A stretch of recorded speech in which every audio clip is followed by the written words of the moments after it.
You're listening to Melissa and Lori Love Literacy. Today we'll be talking to Nancy Hennessy, author of the Reading Comprehension Blueprint. We'll explore reading comprehension processes and products, reading strategies, the role of background knowledge and vocabulary, and so much more. Welcome, teacher friend. I'm Lori. And I'm Melissa. We are two literacy educators in Baltimore. We want the best for all kids, and we know you do too. Our district recently adopted a new literacy curriculum, which meant a lot of change for everyone. Lori and I can't wait to keep learning about literacy with you today. Hi, everyone. Welcome to Melissa and Lori Love Literacy. Today, we are talking all about reading comprehension.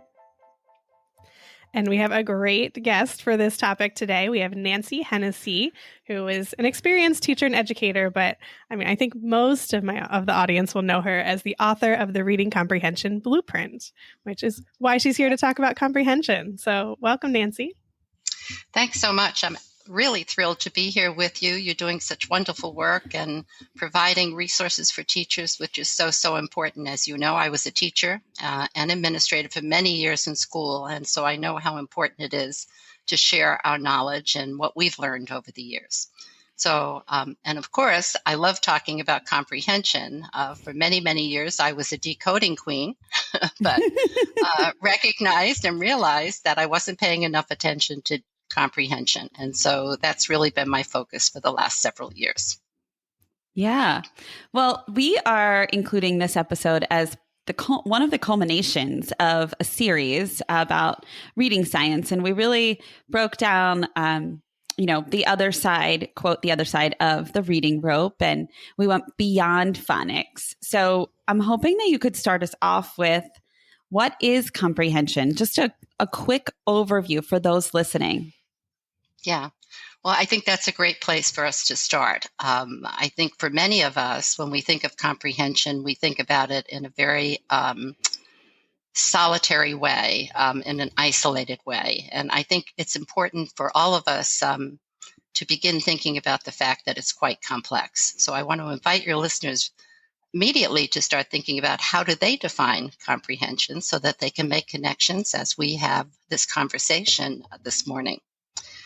When I think about comprehension, of course, I turn to the literature. I turn to the research, to the science. And one of the individuals whose work I greatly admire is Hugh Katz. And recently, he has spoken to this issue in terms of its complexity. And he and colleagues have described it as one of the most complex behaviors that we engage in as human beings. So I think that's important to keep in mind. And then to move from there and to be thinking about, well, how does the literature really describe comprehension?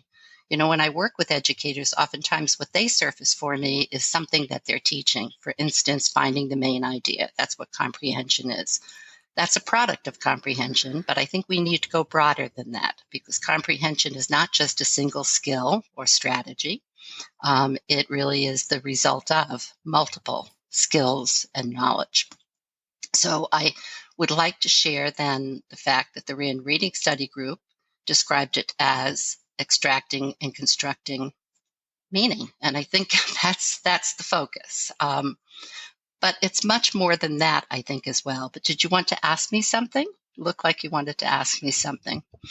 Well, I was just thinking, I love the idea of thinking of comprehension as complex, right, from the get-go. Often I think that we know that, but sometimes it feels, I think, more simple than it is when we're thinking about how to teach it. But it's really not something that I think you can necessarily teach. I think it's something you can help students think about, right? Like constructing that meaning. So I'm just wondering if you want to react to that or say more. Yeah, well, first of all, I think right on that we need to always be thinking about the complexity because for many of us, if we're skilled readers, when we come to text, it feels effortless. It doesn't feel as if it takes a great deal of energy and thought. We just automatically move through the text. But the reality is it is quite effortful for many of our readers. And in terms of the complexity and teaching comprehension, I think in order to do that, we have to understand, what does it entail? All right. And I turn to Castles and colleagues' description of comprehension. It really guides most of my work and thinking. And they talk about the fact that it's not a single entity. So we have to think about the fact that there are multiple models that we can turn to that identify the multiple contributors to comprehension. That's the first piece, I think. And then secondly, they talk about the fact that it's the orchestrated product. All right. And we'll talk some more about product in a moment, I think. Mm-hmm. It's the orchestrated product of multiple linguistic and cognitive processes and skills. Right. So there's a great deal that's going into comprehension. And then lastly, they speak to the fact that when we are working with text and when we're teaching our students to work with text, we have to keep in mind that there's this interaction that goes on between the features of the text and what the reader is bringing and what the purpose is that we're setting. So that's a lot, right? It's sort of like, whew, all of that needs to go into our thinking about comprehension. And I don't think we can teach comprehension per se. It's not a skill, all right? But we can teach our students and help them develop the contributors to comprehension, particularly the language comprehension contributors that are necessary to make meaning. So I hope that helped or clarified maybe the perspective that I'm using what the science is telling us about comprehension and its complexity. Yeah, I'm wondering, Nancy, if we can jump into that products and processes, because I think that can be really confusing. I know that I can think about reading comprehension as like, okay, when I'm reading, I am comprehending, right? That's what I'm trying to comprehend when I'm reading. But then also there's that end product of I have comprehended what I've read. Right. And so as a teacher, it's hard to think about it in both of those ways. Do you want to dig into that? Yeah. And I think this is a different way to think about it as an educator. I think oftentimes what we're thinking about is the product. All right. Mm-hmm. Yes. Can we get our students to a place where they can indicate that they understood what they read? All right. So the product is really the end result. It's really what is it that the reader is taking away from the reading of the text or multiple texts. All right. If we think a little bit about the oral response that we expect from students when we ask them a question or the written response. So if they're listening to, for instance, if they're listening to read aloud early on, like Stand Up, Molly Lou Mellon, some of you may know that little book, which is about a little character who has many, many differences. And her grandmother is really her advocate. And so if we ask a question like, what was her grandmother's message? The response is the product. It indicates whether or not the reader is walking away with an understanding of what that text was conveying. That's a little different than processes because, when we have a product, if we think even about a production line, all right, how do we get the product? Well, you get it through multiple processes or contributors to that product. So what are the processes? We're talking here about multiple language and cognitive processes. So what does it take, all right, to be able to respond to, even if we were asking students something about why did the founding fathers have to compromise if we were reading, let's say, a middle school text about American democracy, right? So how do we get there?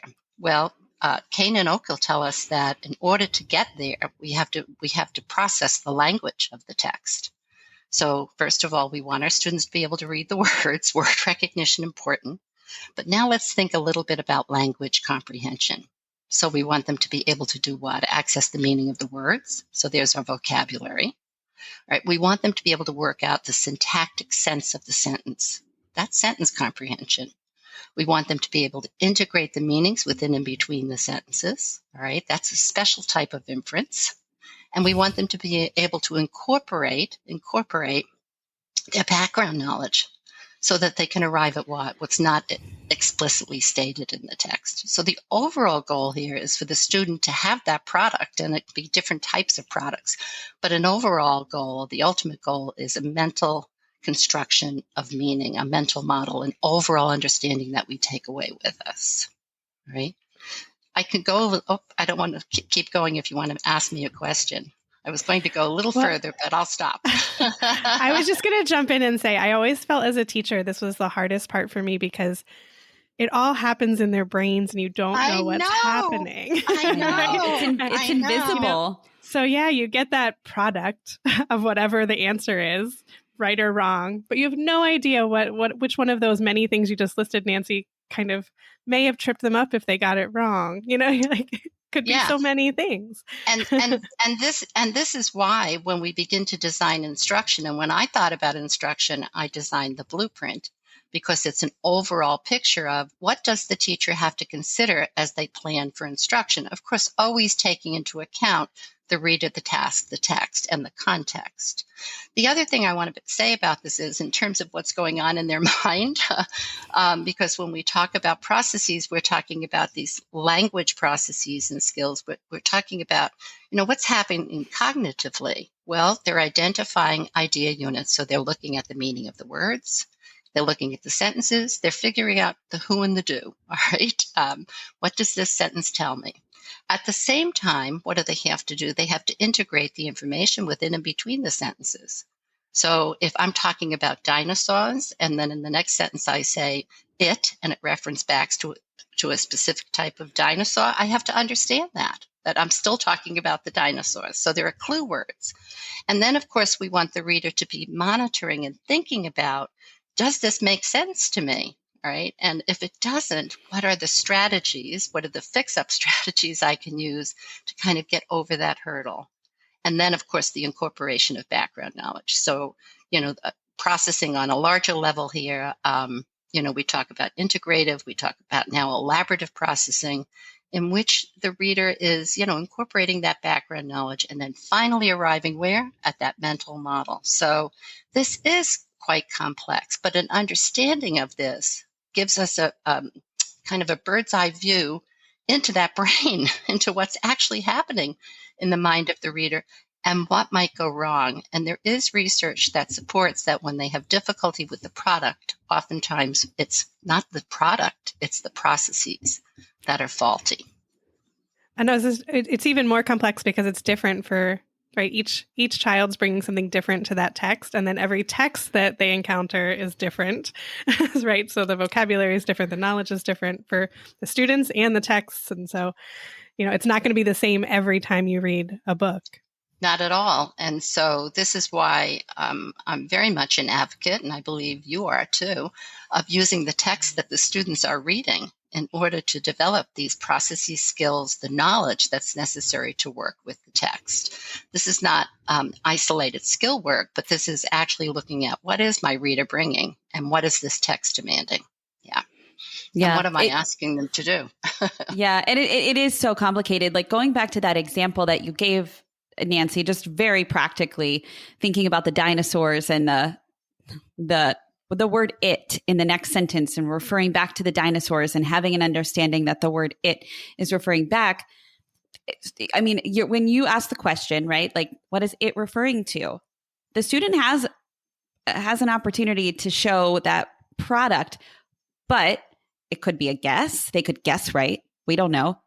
There's so many invisible things. We don't know their prior knowledge about dinosaurs, or is dinosaurs a familiar term to them that they're even being able to connect it and a dinosaur, or is that confusing to them? And many other factors as well, right? I just keep thinking about the 5 pillars and how in the pillars, it seems so neat and clean in terms of like, these are the 5 things they need, but comprehension really seeps over into all of the other ones. So it's almost like it should be a foundation instead of a pillar. Like I want to put it at the bottom of the building. Yeah. Well, it is the goal. I know. It is the goal. And certainly, I mean, when you think about the reading rope, I mean, if you just think about that reading rope and you think about those strands of word recognition and then the strands of language comprehension, they all do need to come together in order for the reader to be able to not only read the words, but make meaning simultaneously. So yes, I think it's you, Katz, in the article on Rethinking Comprehension that spoke to this very topic. It's not a skill. And why have we been thinking about it as a skill? And that separation out, certainly the work of the National Reading Panel was incredibly important, but everything evolves. And we have to continue to be thinking about the fact that comprehension is not equal to or the same as vocabulary or those other pillars that are represented. It is the end goal. Yeah. Such a good point. We talked to Hugh about that article, and we loved that conversation. It was so helpful to understand. Such a rich article. And of course, he's spoken to this in multiple venues now, including yours. And he's a resource that I frequently look to. I think one of the things that we've not paid enough attention to is this language base for comprehension. The fact that really what we're doing when we're working with our students in terms of comprehension is helping them move from this oral language base, and we're translating for them what it looks like in writing, right? And it's all dependent upon what it is that they're bringing and how we continue to develop their language competencies. Yeah, and keeping text at the center of that is so important. Absolutely. But the reality is, if we want our students to be able to work with the academic language of text, with academic text as they move through the grades, we have to be working directly with the text, and the focus has to be on what's that text telling us. Because after all, what is comprehension all about? It's all about learning. It's about acquiring knowledge, right? So I think it's Susan Newman who wrote an article talking about knowledge, and that it's comprehension in disguise. So I think so important that we keep our eye on the ball. I mean, in the blueprint, I have asked teachers to think about content goals as well as literacy skills, goals and objectives. I think certainly many of the new curricula that have come out that are focused on knowledge are doing that, but I don't think that's something that we've typically done in the past. We've been very focused on the skills and strategies and kind of mixed up those two terms as well. Yeah, we're guilty of that, Lori and I. We have. Hey, shared. Me too. I can put my hand up for lots of things that I didn't do in the way that I would do them now. So, yeah. Yeah, we actually had a recent episode talking about that because we felt we put it in our quote hot topic series because we felt like it was so important and a topic that is very frequently misunderstood, including by us. And I think that might be a great place to go next, Nancy, if you're willing. Like, where do strategies fit? And if there is so much research for strategies, which we know there's research for strategies, then why aren't they the focus, right? Like, why is the focus keeping the text at the center and using the strategies to access that? Yeah.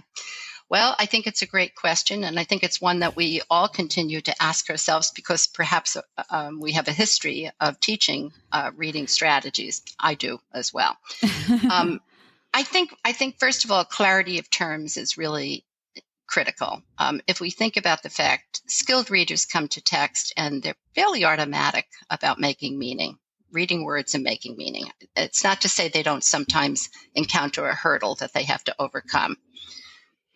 But oftentimes, those who are struggling with reading or less skilled do need a strategy, do need a way to interact with the text, or even us occasionally perhaps reading a text that's very unfamiliar for us. We have to access.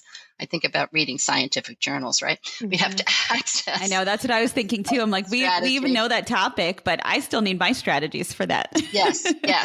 So I think we need to be thinking about strategies as a means to an end. Of course, they're intentional, all right? They're not necessarily automatic. We need to be modeling them. We need to be providing practice and hopefully opportunity for generalization. But they are not the be-all and the end-all. I mean, they are intended to get the student to a place where they have skill, which is automatic, so that we can just come to text and read, all right? However, they are a fallback when, in fact, we are having difficulty with the text. I think the other thing we have to be doing is thinking through how we differentiate strategies. All right. I think there's been a major focus on strategies for product and not so much strategies for process or what I would consider language skills. right? So if I think about strategies for a product, certainly main idea is one that pops into my mind. And there's an old strategy called WRAP. Read the paragraph, ask yourself these questions, put it in your own words. I think a newer version of that is getting the gist. All right. Mm-hmm. All right. That's very focused on product. And for the student who really doesn't have that skill, all right, it would be important to be giving them a strategy to help them get through the text. But the purpose here is that will become automatic. I think it's Danielle McNamara that talks about strategies made automatic or skills. All right. And I think that's important to keep in mind versus thinking about strategies for process. All right. Being able to figure out the meaning of a word, for instance, using an independent word learning strategy like morphology. All right. It's really more focused on developing a language skill or process, right?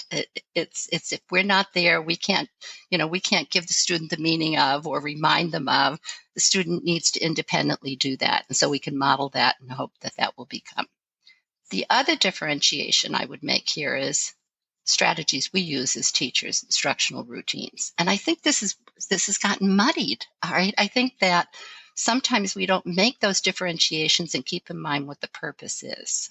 So teacher strategies, instructional routines, activities, different than those we're teaching our students in order to make their way through the text.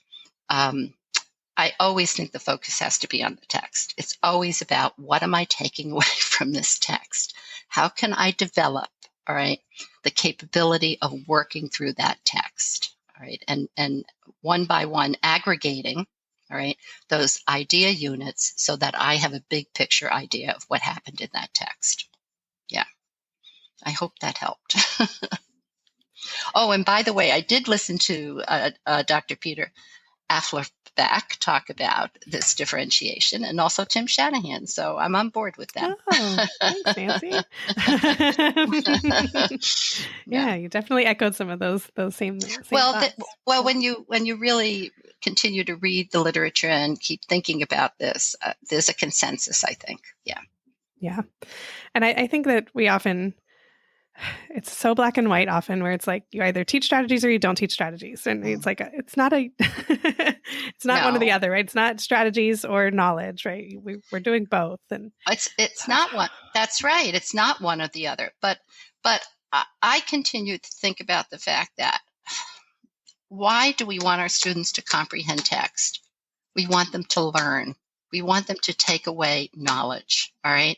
And so exactly. How do we get there? How do we get there? There's a difference between how we get there and that ultimate product. And so we have to keep that in mind. Yeah. Absolutely. So let's talk about the blueprint now. I feel like we buried the lead a little, right? Let's talk about the blueprint. Yeah. So I mean, we've mentioned how several times in the past. It's been about 20 minutes. How complex it is to teach comprehension. So you made this blueprint to sort of help teachers make some sense of it and the things to think about. So yeah, we can't wait to hear about it. Yeah. Well, I kept thinking about the varied models, all right, and what the science was telling us, and this kind of process versus product approach. And so, I was really inspired by the reading rope, by Hollis Scarborough's work, the language comprehension, but also some of the other models, the simple view and Chuck Perfetti's work, and so on.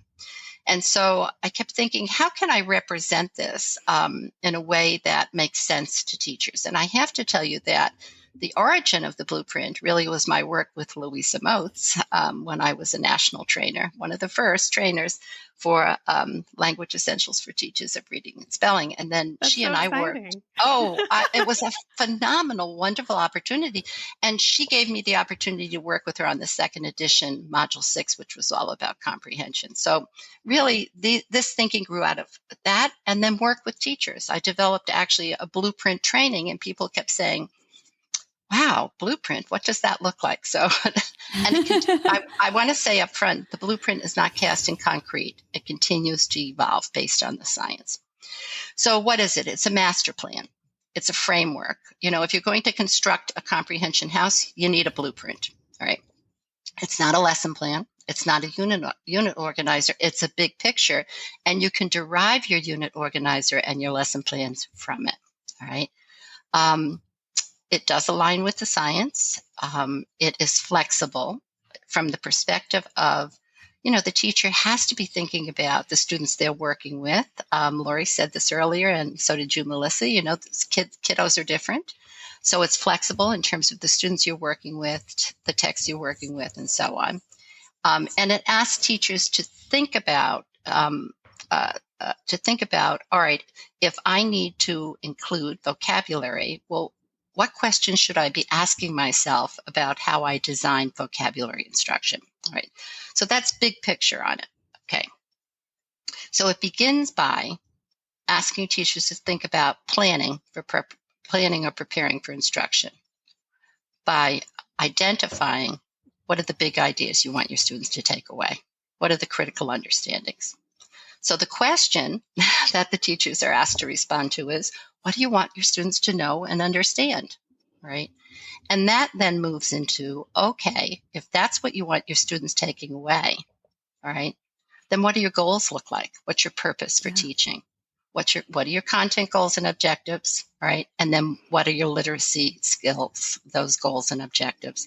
So as Tim Shanahan said, double outcomes for reading, okay? Both knowledge and content as well as skill, right? And then it also, inherent within that, and we can talk a little bit more about this, is the types of readings that your students would be using, right? And then you move into the actual reading. The blueprint then moves into those contributors, all right? That really align with, again, the models, particularly the reading rope. And so, it's about text reading. What do you have to have in place in order to understand the text? So vocabulary, right? Sentence comprehension. You have to understand text structure, by the way, a specialized type of background knowledge. You have to have background knowledge. And then you need to be thinking about expression of understanding, levels of understanding. How do you move your students from, a literal to inferential understanding? And coupled with each one of those contributors, there are questions. So the questions for vocabulary are, which words will you teach? Which ones will you intentionally teach? You can't teach them all. How and when? Which words will you incidentally on purpose teach because you need to continue to develop the oral language for your students, all right? As well as develop vocabulary through reading. How and when will you do that? How about independent word learning strategies like morphology and context? How and when will you teach those? And then how will you develop word consciousness, this kind of overall interest in word? Now, I didn't arrive at those questions by myself. I read the literature on vocabulary. I read the experts on vocabulary. So every one of those contributors, which reflect those levels of language processing or language comprehension, have similar questions, right? And then running throughout the blueprint is a bidirectional arrow that calls attention to the fact that you have to teach your kids to monitor comprehension if they're not doing that. And you need to give them, by the way, strategies, all right, for getting over the hurdles. So, for instance, the strategy for vocabulary is to use independent word learning strategies, all right? Not just reread, all right? That's not enough. Use what you know about words. Oh, I can use my knowledge of morphemes, or maybe the context will give me the meaning, and so on. And also some flexibility in terms of before, during, and after instruction. That's up to the teacher. It's determined by the reader, the text, and the task you're asking them to do. So again, it's a framework. It's an overall look at comprehension. It's a lot. And when I work with teachers, I say to them, one bite at a time, right? And be thinking about what is it that you need to do for the reader that you're working with. Yeah. So that's the blueprint. I'm so glad that you mentioned, I'm so glad that you walked us through it. Thank you. And that bidirectional arrow, I wanted to just kind of name something that, when I was teaching using a strategy/skill-based method, where that was the product of comprehension, right? Where I was let's try to master main idea, which we know we can't. I was thinking very much in that like before, during, and after space. And I think in my like teacher brain, I associated that with very skill-based instruction. And I really appreciate you calling out that, it is not something that is one time we do it before, one time we do it during, we do it after. It is just kind of happening all throughout. And maybe we're going back into text and we know this as adult readers, but I think sometimes as we try to make it very concrete and kind of like Melissa said in the beginning, I think, or maybe you said it, Nancy, very black and white.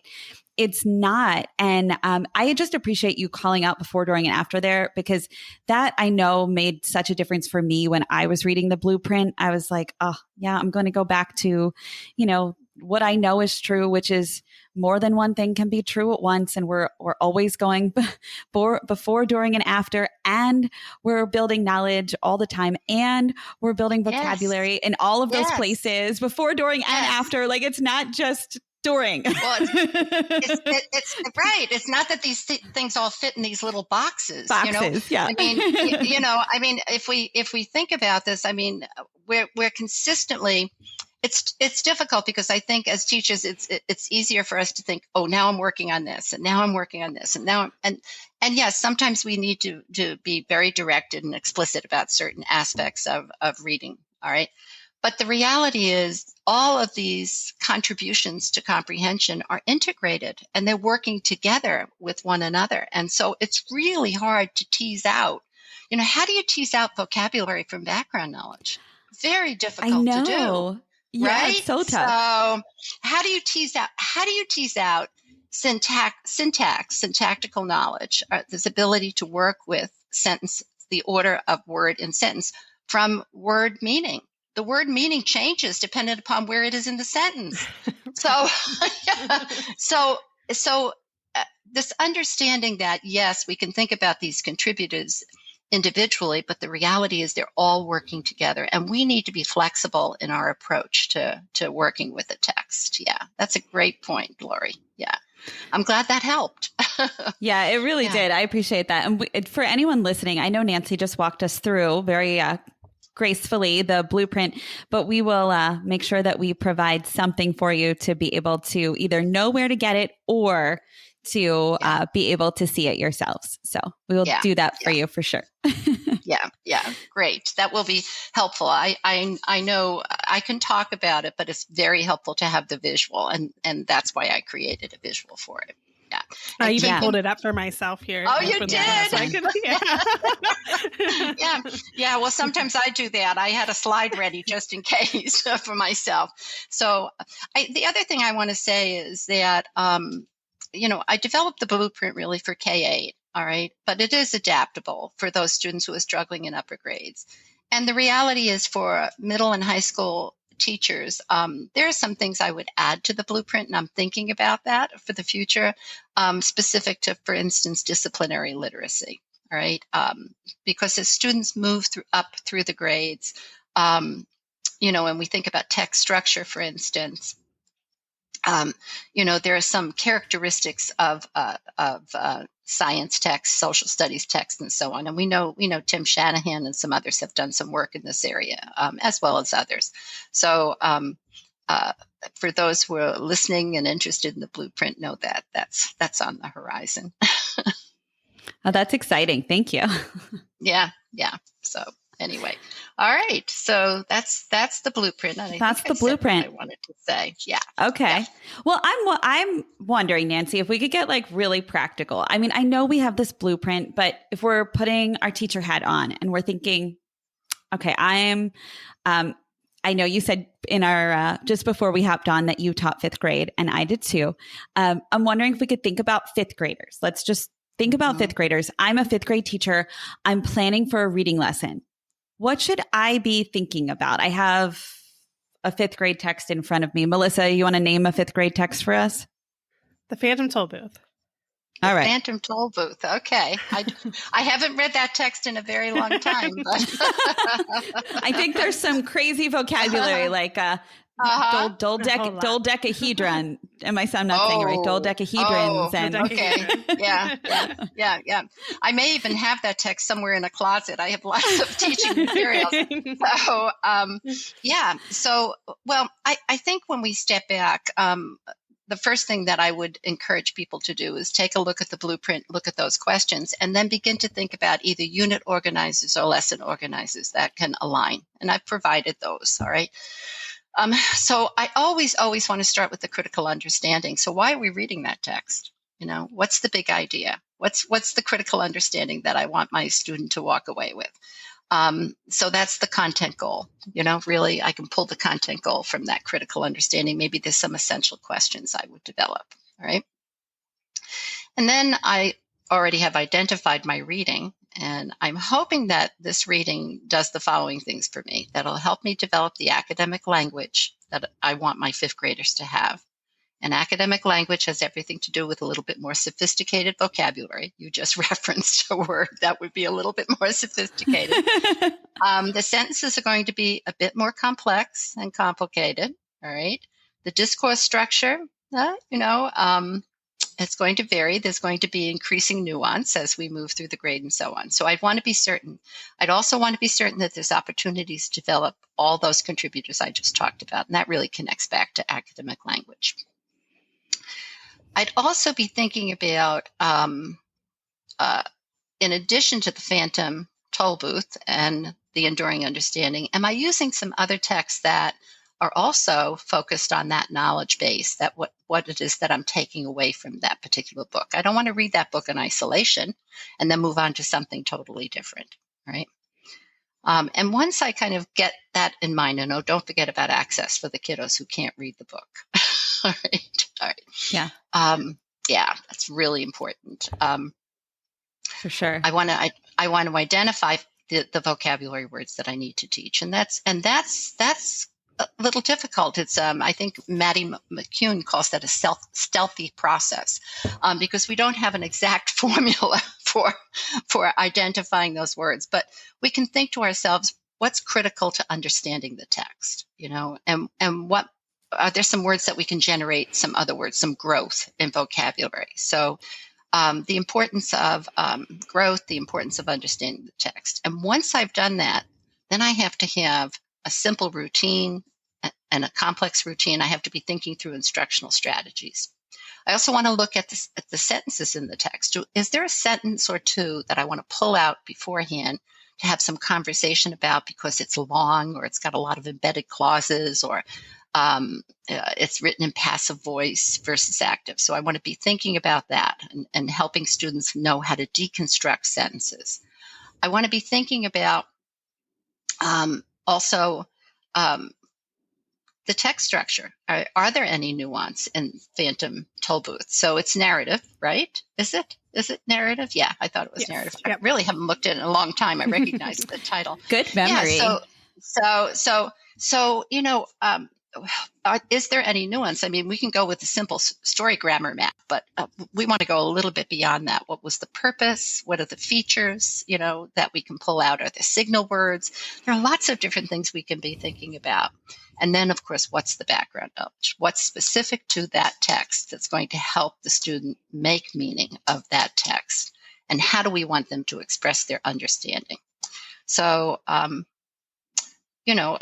think we have to be thinking through. We have to become the reader, and we have to engage in the reading and be thinking through. Does the curriculum that we have, does the program that we have, address all of these different things, or do we have to begin to supplement for our students or elaborate on? And no program is perfect. There are many wonderful programs, but almost always, this is why we're teachers, right? Almost always we have to be thinking about what else might I have to do, knowing my reader.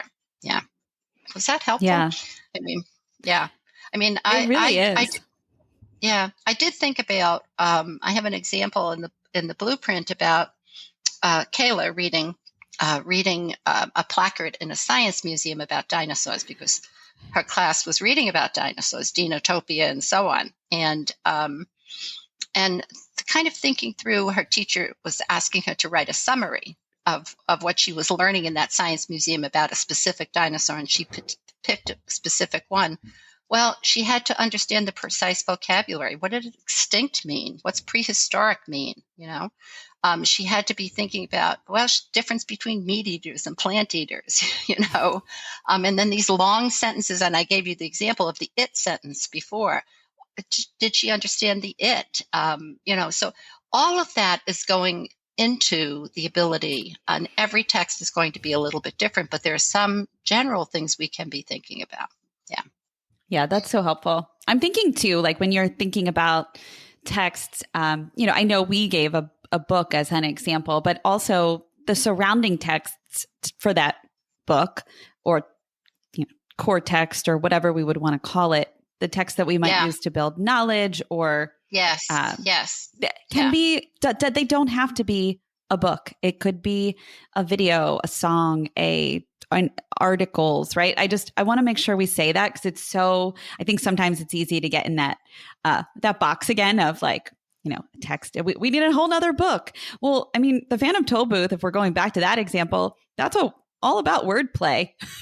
I know I've been in classrooms and I've seen kids watching Abbott and Costello's Who's on First as a text to support their understanding of wordplay before they dive into the Phantom Toll Booth. That's cool. Yeah.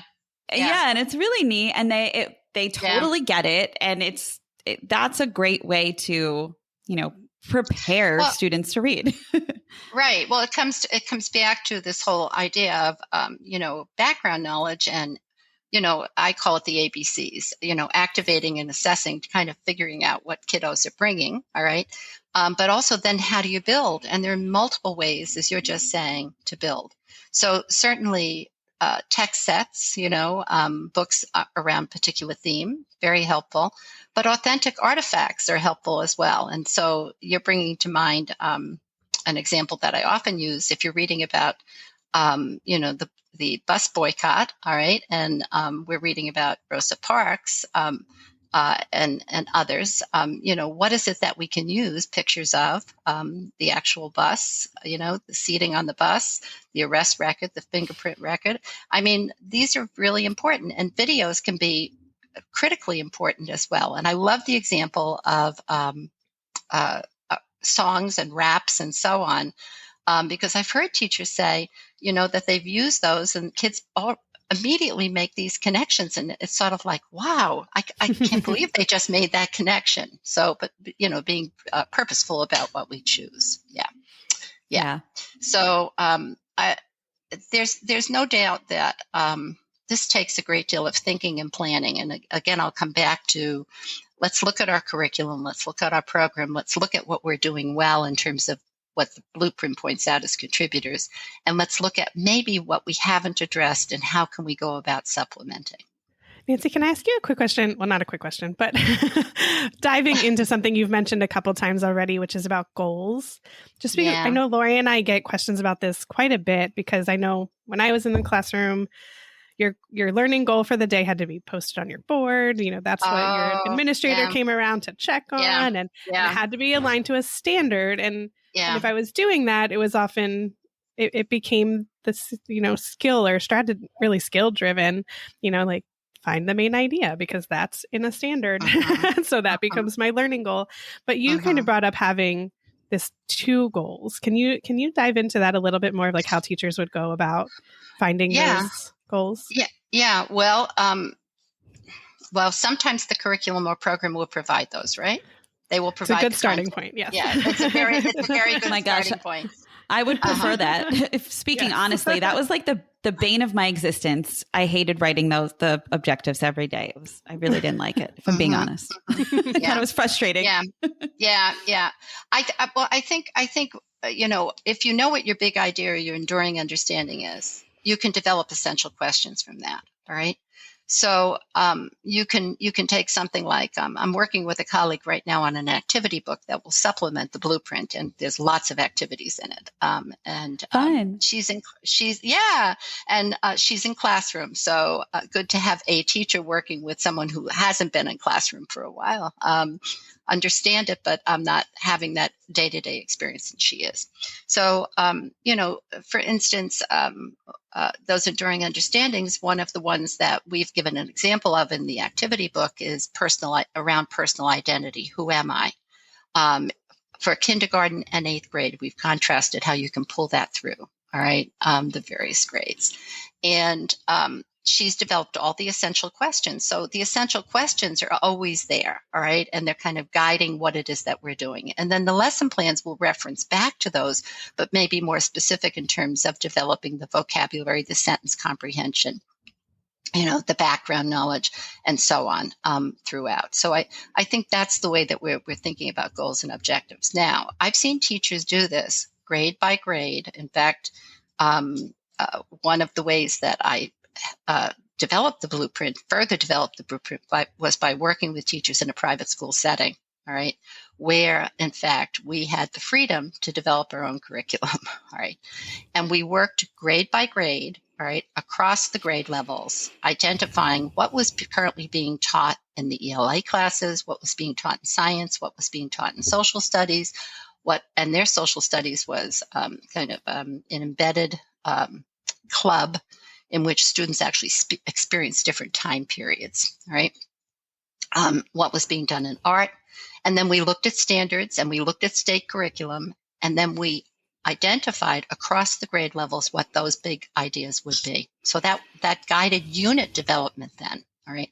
Now, I realize teachers don't always have that freedom, but they do have the freedom of looking at what it is they're currently using, and can they begin to collect ideas around what do we want our students to learn from this, and what are some of the strategies and skills that we need to embed in order to develop those processes and skills. Yeah. So, it's difficult because the standards do take over sometimes, don't they? Yeah. And so trying to make a connection back to the standards, I want to acknowledge is important. But the standards aren't perfect either. Yeah. So I don't know if that helped or not. I hope it helped. It helps. We get that question a whole lot. We always get inboxed like, oh, I have to write objectives, and how does this work? And so that's really helpful to think about. Yeah. Well, to be thinking about, if I just pulled out vocabulary, for instance, and I selected a number of words to teach for vocabulary, right? And those words would have to connect back to the big ideas. They would be critical to understanding what the big ideas and those essential questions are, all right? And then thinking through, how do I introduce the words? So my objective might be to introduce the words using a simple routine, right? And we can talk more about that, but a simple routine should always contain definitional and contextual information, always. And then secondly, all right, my objective on another day might be to further develop depth of knowledge about that particular word. Because if you're intentionally teaching a word, then you're teaching it for depth. It's not like incidental, all right? Mm-hmm. So, and what would that routine look like? That routine would include processing and practice activities. So the development of word maps, or maybe using something in a sentence, there are a number of things answering questions about, there are a number of things we could talk about in terms of a more complex routine. So understanding that, vocabulary, for instance, needs to be taught, one, the introduction, but then two, the processing and practice. And the objectives then could align with that. Yeah.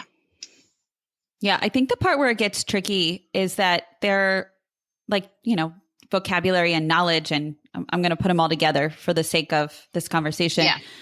Yeah. They're unconstrained skills. So right. I think that's where it gets kind of tricky. It's hard to say that a student has, quote, achieved this goal or mastered these skills, when in a different context, they might struggle. But I think then that's the key, right? Is that we change the context on them. It's the same reader. We know the information that we've given them, but the context or the text is different. Can you speak to that? Well, I think, for instance, if I'm thinking about vocabulary, all right, this ability to transfer my knowledge of vocabulary to another text has everything to do with having taught that word well. it's not about simply giving students a definition or asking them to just write a word in a sentence. It has everything to do with the active processing of the word and the activities that go along with that. If you haven't done that work, then they're not going to be able to take that word and transfer it. All right. The other thing is with background knowledge, this whole idea of critical understandings in a mental model has to do exactly with what you just said. It has to do with the fact that if I change the context, all right, and now I'm reading a text about something different, but the theme is the same, or the critical understanding is the same, I'm able to make a connection. Even though I recognize the difference, I'm able to make a connection. So Don Compton at FSU, Laura Stacy, Amy Elliman, who's at MTSU, a number of years ago, but they just recently published a paper on this, did a study at this private school, actually AIM Academy, all right, outside Philadelphia, where they took a look at the fact that in the humanities club, that social studies-based club, they were teaching students, of course, across the curriculum too, but they were focused on that, teaching students about big ideas that related to different time periods and looking at innovation, all right, and how innovation, the effects of innovation and how innovation can, change the way we think and do things and so on. Looking at the printing press as an innovation in a certain time period, and then looking at Twitter and making the comparisons between and seeing whether or not students could actually transfer that knowledge, and they did. All right. So if we teach it well, if we use more than, as I said before, one source, all right, if we're using multiple sources, whether that's text, video, whatever those sources are, and we continue to build that over time. That's the other thing about background knowledge. When you look at the general principles for this, people like Susan Newman will say, you need to review, you need to build over time, you need to revisit. This is one of the reasons why in our activity book, we give examples of revisiting the same theme or big idea in kindergarten and then in 8th grade. So I don't know if that was exactly the response you wanted, but yeah. It's interesting. Lori and I talk about this a lot, where people often want to teach everything at the same time. If you're teaching about a particular period of history, let's teach that in social studies in 3rd grade. We'll teach the books in 3rd grade at the same time. So they're getting it all at the same time. And we're always like, well, don't you want to do what you just said, Nancy, where it's they hear about it a little bit in 3rd grade and then they build on it when they hear about it more in social studies when they get to 5th grade, and they keep hearing it over and build on their knowledge instead of just, you get it once and it's done. Yeah, that's exactly right. So this idea that we're continually learning, that we're having these experiences and we keep building our schema, if you want to call it that, our knowledge base in that particular area, which allows us to be more sophisticated in our learning, right? So, yeah. So I also think it's how we naturally learn, in real life. Yes. It kind of mimics, I don't learn everything about, I just read a historical fiction book, and many of the elements were about the Dust Bowl and the Great Depression. Well, the last time I've read about the Great Depression was, I don't know, 6 months ago when I read the young adult book, Bud Not Buddy. And then before that was way before, maybe I watched a documentary, but it wasn't I didn't sit down and in 3 months learn everything about the Great Depression. And that and also it gives me time, just speaking for myself, it gives me time to sit and reflect on what I've learned, make those authentic connections, use the vocabulary, use the knowledge, try it out in conversation. It just feels authentic. And I know I'm not citing any research on that, just, my own, but we do get that question a lot. Oh, should I move this module to align with this? And I just think it's our kind of our thoughts as teachers, oh, well, we really want students to learn all they can about it. I think it's well intentioned and well meaning. I don't always think it's needed, Yeah. It's putting things in boxes again. Oh, check. Mm-hmm. We've done that. What you're making me think about is even the way that we acquire vocabulary. So it's incremental, isn't it? It's bit by bit. It's not, the little guy or gal, and I've used this example as well. What's their concept of dog? when they're 2 years old, 3 years old, 5 years old, 10 years old, 15 years old. Think about how that semantic network, which is really a knowledge network, keeps expanding over time because of our interactions and experience. And the same is true with let's say these bigger ideas. All right. So being introduced, for instance, early on to the idea of activists, revolutionaries. I always think about the book Dear Benjamin Banneker. It's one of my favorite books, all right? And he lived, I don't know if you know the book, but he lived at the same time as Thomas Jefferson. He was a free African-American male, all right? He was an astronomer. He wrote an almanac. And he challenged Thomas Jefferson. He wrote him a letter about the fact that he owned slaves, and yet what had he written? All men are created equal.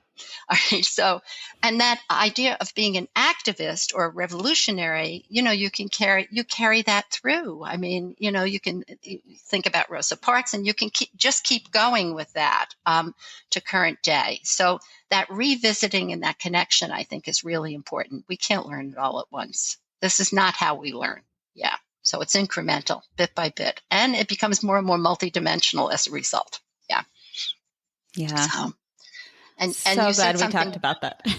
Yeah. And you said something very important about being able to express what it is that, you're learning about. So, whether it's vocabulary, sentence structure, background, we need to give our students opportunity to talk about and then demonstrate at that level their understanding, not just big picture main idea, but tell me all you know about this particular word. I mean, if you go for a depth, and I keep using vocabulary, but we could use other things, but if you go for a depth of knowledge, what is it that you expect that student to be able to tell you back? Not just the definition, the synonyms, the antonyms, the figurative use, the phonology, the orthography of the language, perhaps the morphology. I mean, it's this depth that we want for our students to have, but it is acquired over time. We continue to work at it. Yeah. Okay. Absolutely. Great. Yeah. Well, Nancy, we talked about a very complex topic in a short period of time.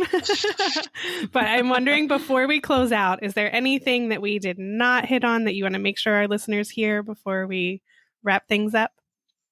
Well, I do just want to come to, we had talked a great deal about vocabulary. I want to be talking about the background knowledge piece as well, and how important that is, and the multiple ways in which background knowledge really facilitates our learning. I also want to separate out this idea of everything we know, knowledge, everything we know, all right, from background knowledge, which is really very specific to the text at hand. At the same time, all we know, all right, in terms of text comprehension also includes our semantic, our syntactic, right, knowledge, our linguistic knowledge. And sometimes I think all of this gets muddied, and I really want very much for teachers to be thinking about knowledge in a very broad way, in terms of, everything we're acquiring, this is the purposeful learning and so on, but then also stepping back and saying there's linguistic knowledge that students need, the ability, the lexical knowledge, the semantic, the syntactic knowledge, as well as this background knowledge and these experiences that we've had. And all of that is important and needs to be integrated as we work with text. Yeah.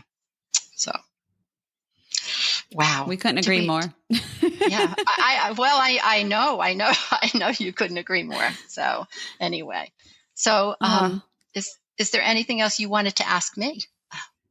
I mean, we could go all day, Nancy, but I was gonna say. we will restrain ourselves because you've already very kindly given us a whole hour of your time. Wow.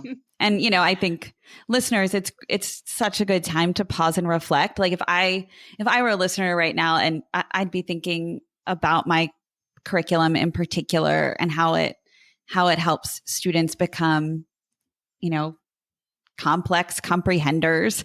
And I'd be thinking about the texts and exactly what you said around like what processes are happening and what skills, right, are happening within and trying to identify those. It's just such a great moment to pause and reflect on what materials do I have and what are they doing for my students Yeah.